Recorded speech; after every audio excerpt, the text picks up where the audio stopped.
Olá, acadêmico, acadêmica. Bem-vindos na nossa terceira aula. Na aula passada, vimos os conceitos de moral, de ética, de deontologia, superficialmente. Falei sobre a diferença entre cada um destes conceitos, para que você tenha claro o significado de cada um deles. Vamos relembrar? Moral é aprendida e faz parte da sociedade de uma determinada época. A ética é universal, é fruto de reflexão e amadurecimento pessoal. A deontologia é a ética dentro das profissões. A deontologia, sim, se refere aos códigos de ética profissionais, como nós falamos no início. Todos lembrados? Então vamos iniciar um novo tema para dar sequência à proposta desse trabalho. Vamos iniciar hoje nosso estudo sobre os fundamentos do pensamento ético na história da humanidade. Na aula de hoje, vamos abordar os primeiros pensadores que marcaram a história do Ocidente. Iniciaremos pela perspectiva grega, vamos falar dos sofistas, de alguns importantes nomes do pensamento grego. Depois chegaremos ao período helenístico. Vale dizer que aqui, no material escrito, vocês podem encontrar outros nomes e outros movimentos filosóficos também importantes. Aqui privilegiamos apenas alguns. Por isso, recomendo que vocês complementem seus estudos com a leitura do material escrito, certo? Antes de começarmos, é importante dizer que, se por um lado seria ingênuo de nossa parte concluir que qualquer uma dessas teorias poderia valer para os tempos de hoje, também não podemos descartar a possibilidade de algumas dessas teorias nos servirem como boas inspirações. O olhar para o passado é essencial para que possamos fazer nossas escolhas éticas, para que solucionemos problemas e, por que não, também para que aumentemos a nossa felicidade. Vamos lá?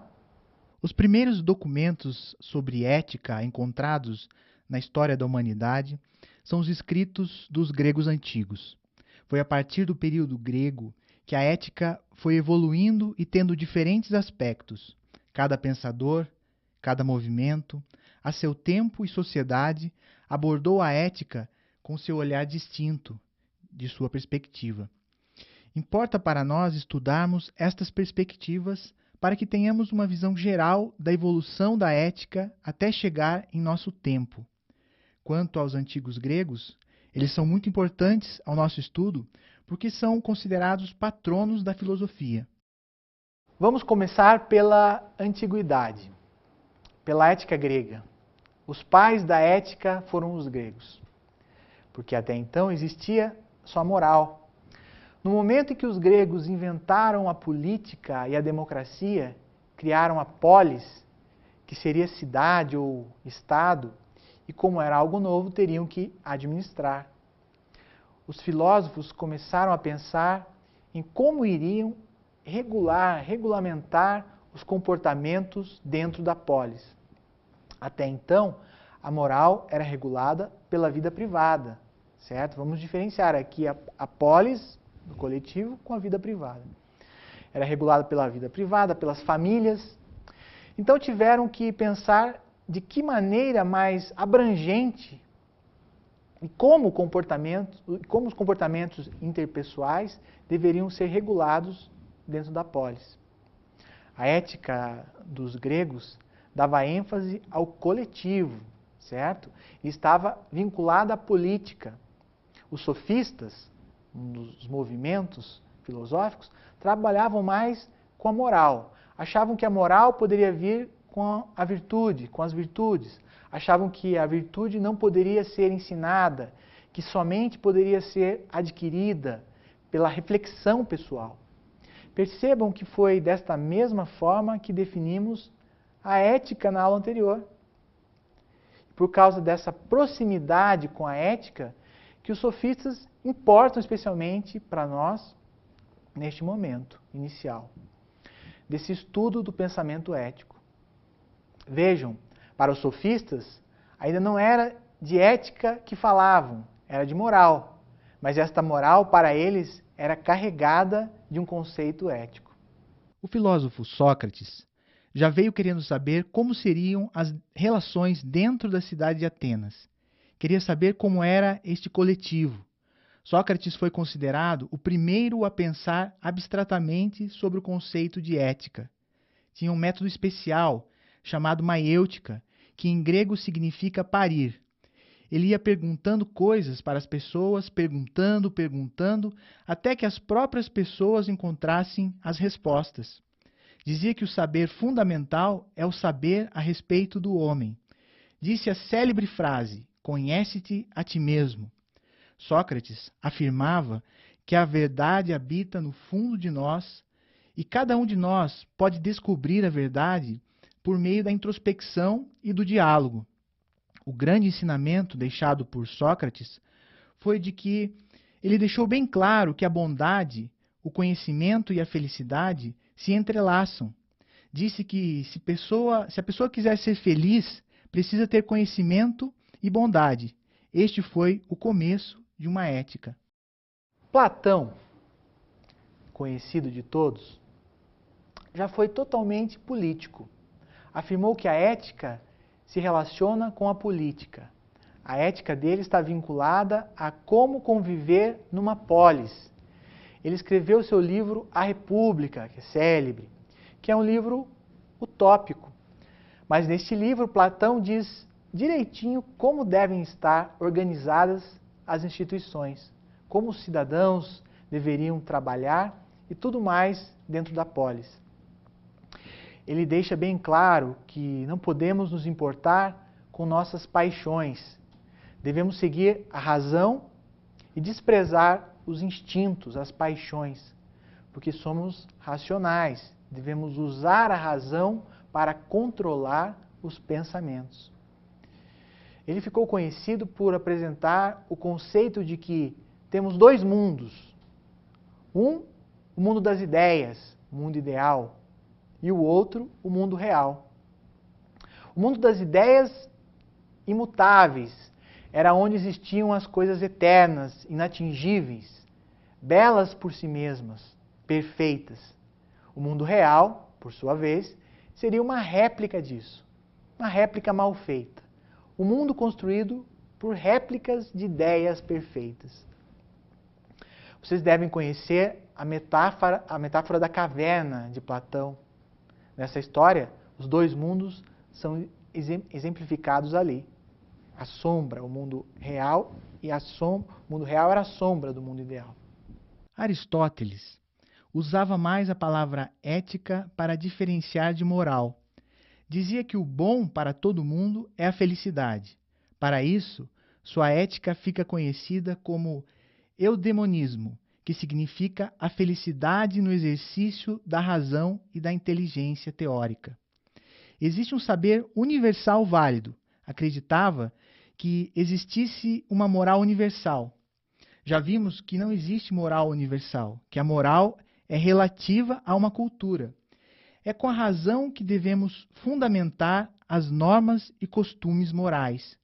Discordava de Platão e dizia que a ideia não existe separada dos indivíduos concretos. O indivíduo concreto tem ideias e age a partir de suas ideias. Não existiam dois mundos, ideal e real, como entendia Platão.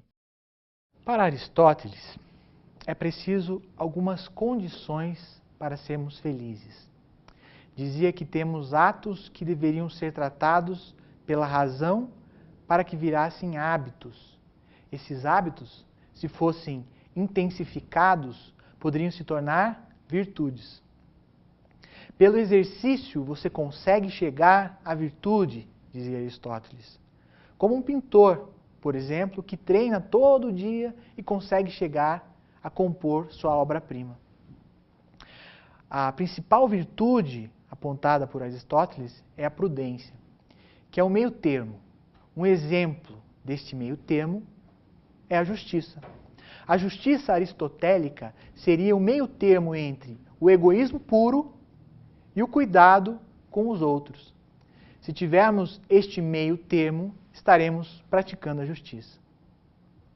O período dos gregos foi um período curto. Logo em seguida, os macedônios invadiram a Grécia, dominaram a Grécia e tomaram posse, dando início a um outro momento histórico. Ao final da democracia, surgem então os impérios, primeiro de Alexandre Magno e depois o Império Romano.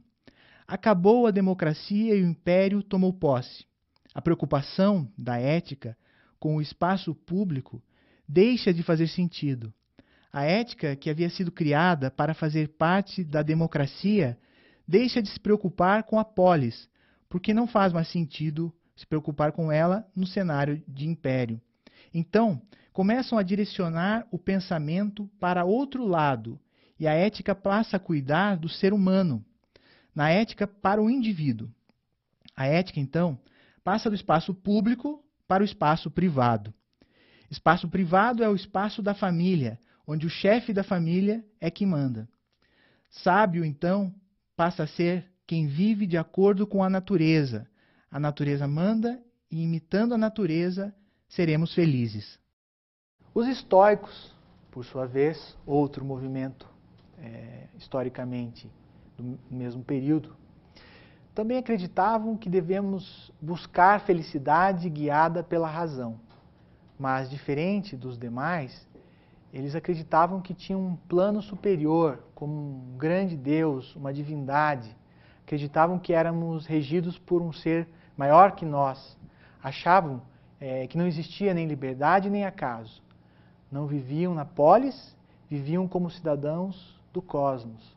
Nesse ponto, devemos lembrar o momento histórico, o momento em que o império passou a prevalecer em detrimento da polis. Então, cidadãos como cidadãos do cosmos, viviam conforme a natureza. Desenvolveram uma ética baseada na procura da paz interior, do autocontrole individual, desde que não contraria a natureza. Epicuro, por sua vez, trouxe uma ética um pouco diferente. Sua ética ficou conhecida como hedonismo, que vem de hedone e que em grego significa prazer na busca do bem deste mundo. Mas cuidado, porque quando Epicuro fala em prazer, não está se referindo ao prazer corporal das coisas que a gente gosta. Ele se refere ao prazer espiritual, um prazer maior, não uma mera sensação.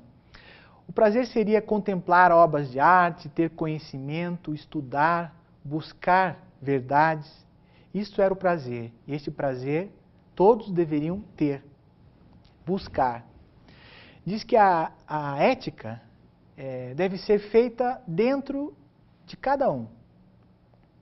Cada um deve cuidar de sua ética no interior. O homem tem liberdade de escolha que os outros não têm, os outros seres não têm. Disse Epicuro que a felicidade deve ser para todos, independente da raça, idade, gênero. Dizia também que a ética não poderia ser ensinada, mas poderia ser trocada. Se um fizer uma ética, outro fizer outra, poderia haver essa troca, vão trocando, e cada vez mais se aproximando da felicidade. Diz que cada um deve conquistar sua felicidade por meio de um trabalho intenso de autodomínio, de autolibertação, autocontrole, e uma incansável busca de um prazer sábio e sereno. Vocês notaram que a ética foi mudando conforme o tempo passou e a história foi sendo alterada. Percebem? As mudanças de paradigma fizeram com que o conceito de ética também fosse alterado. Passamos pelas ideias dos primeiros pensadores da ética e daremos sequência no estudo histórico na próxima aula. Por enquanto, ficaremos por aqui e na próxima aula vamos estudar a ética medieval. Aguardo vocês.